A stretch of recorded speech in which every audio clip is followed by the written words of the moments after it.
Hello, you're welcome to today's video.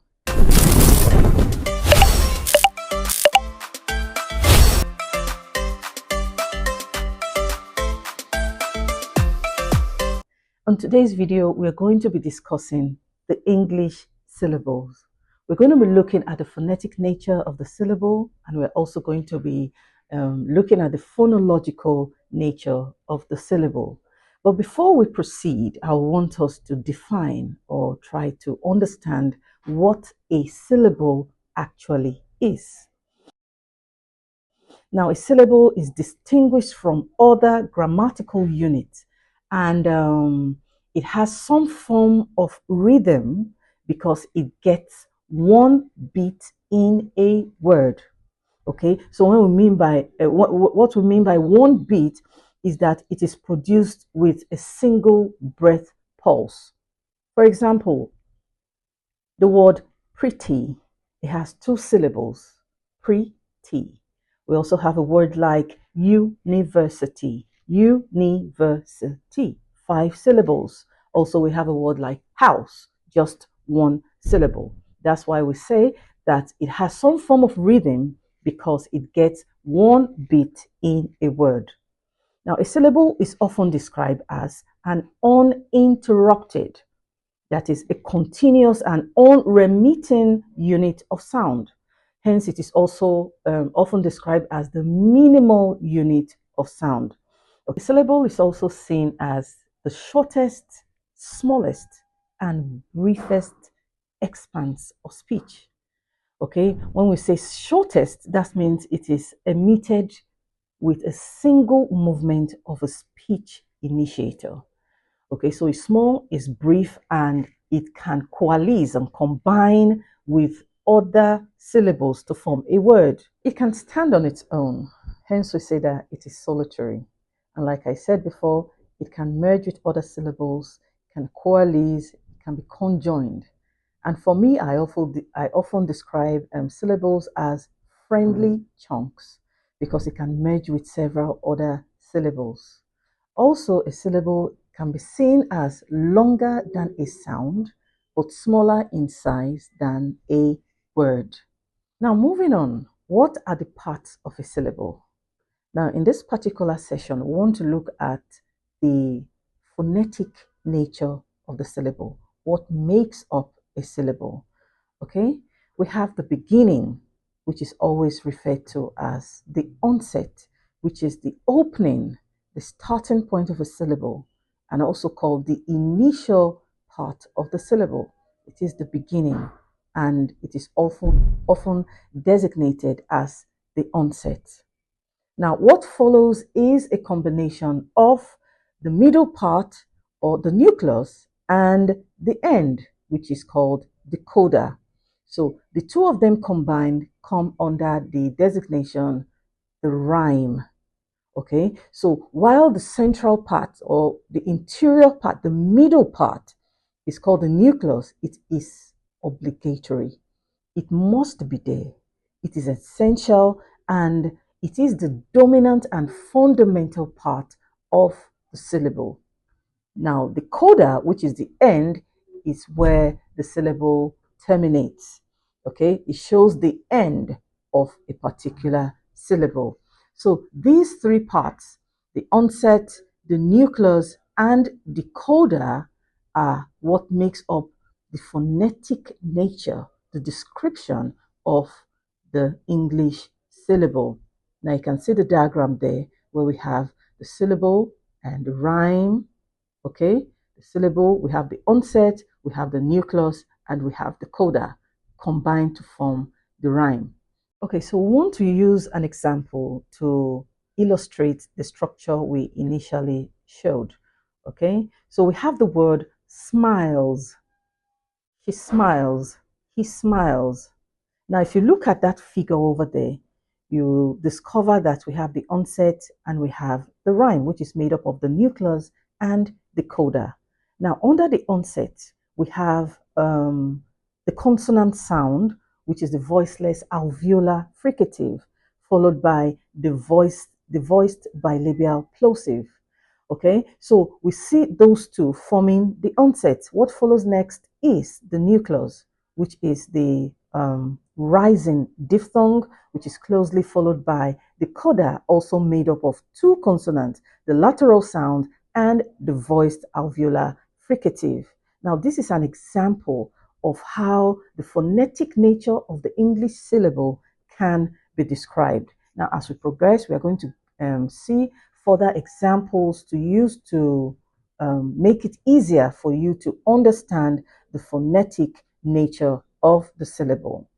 Now, the nucleus, like I said, is always a vowel, okay, and that it is obligatory, it is mandatory, and it is compulsory to be there. Now, when you find a syllable that doesn't have a vowel, it is often represented by a syllabic consonant, okay, that seems to act like a vowel. So while the nucleus is obligatory, other parts of the syllable, they are optional. Okay, so we want to give an example of an open syllable. Okay, so a syllable without a coda is often described as open. For example, we have this in a word like me, be, see, ta. Okay, now we'll notice that these examples do not terminate with a consonant. Hence, we say that a syllable that doesn't terminate with a consonant is called an open syllable. Number two, a syllable with a coda or a consonant at the end of a word is referred to as a checked or a closed syllable. Okay, for example, we have the word eat, it, earth, art, and ill. These words end with a consonant, hence they can be described as checked syllables or closed syllables. Number three, a syllable with all three parts is seen as a complete syllable. The onset is present, the nucleus is present, and the coda is present. For example, meat, bake, and sack. The three parts are present. Hence, we say these examples fall under syllables that are described as complete. Number four, a syllable can be a vowel in isolation. That is, no onset, no coda, but just the nucleus, preceded by and followed by silence, is what describes a syllable in isolation. Now, there's what we call syllabification. Now, syllabification has to do with parsing, okay, the grouping of syllables within a word. All right, such that we have single syllable, which we often refer to as monosyllabic, and we have several monosyllabic words. Okay, we have a word like play, I love to play. We have a word like cake, I would love a piece of cake. We also have a word like jump. Now, these words are monosyllabic words. We also have two syllables, often referred to as disyllabic words. For example, we have a word like happy, army, water, bottle, and party. Now, these words are disyllabic. In other words, they have two syllables.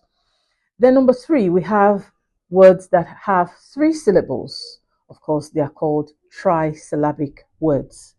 For example, we have elephant, we have calendar, and we have bicycle. Bicycle, elephant, and calendar. Okay, they have three syllables, which makes these words trisyllabic words. And finally, number four, we have four syllables and above, and these words are referred to as polysyllabic words, such as hippopotamus and elevation.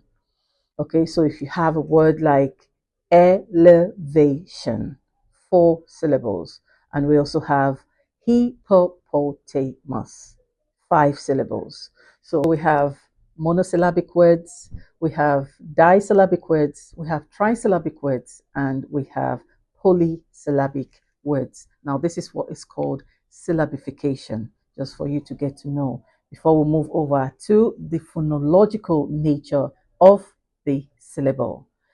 Now, the phonological nature of the syllable has to do with the phonotactic rule, the English phonotactic rule. So that's what we're going to look at. Now, this rule states, okay, it prescribes how sound can be combined, how sound can merge following certain rules.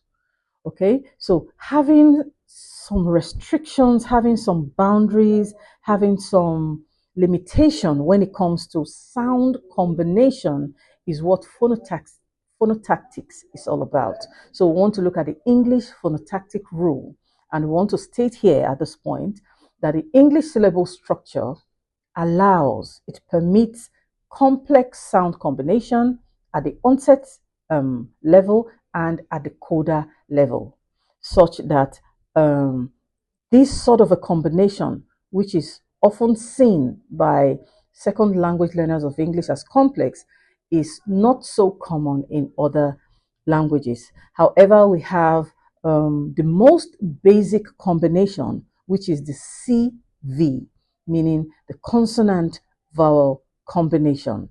It is common in certain languages. So we're going to focus on the English phonotactic rule. Now, this rule states that at the onset position, you can have either 0 consonant or a maximum of 3 consonants, which is closely followed by the nucleus.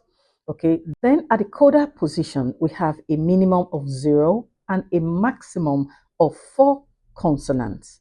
Okay, such that we have C 0 to 3, VC 0 to 4. Now, this is the English phonotactic rule.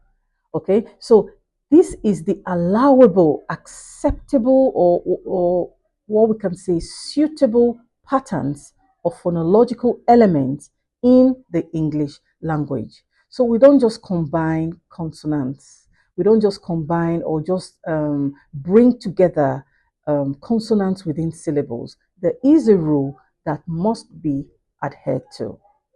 Okay, so now we want to quickly take some examples.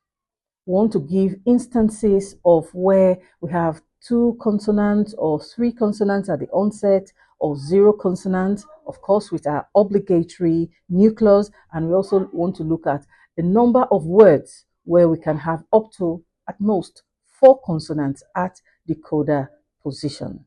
So we are going to begin with C0, VC0, okay, which is an example of a syllable that doesn't have an onset and doesn't have a coda in a word like air. Air. To err is human and to forgive is divine.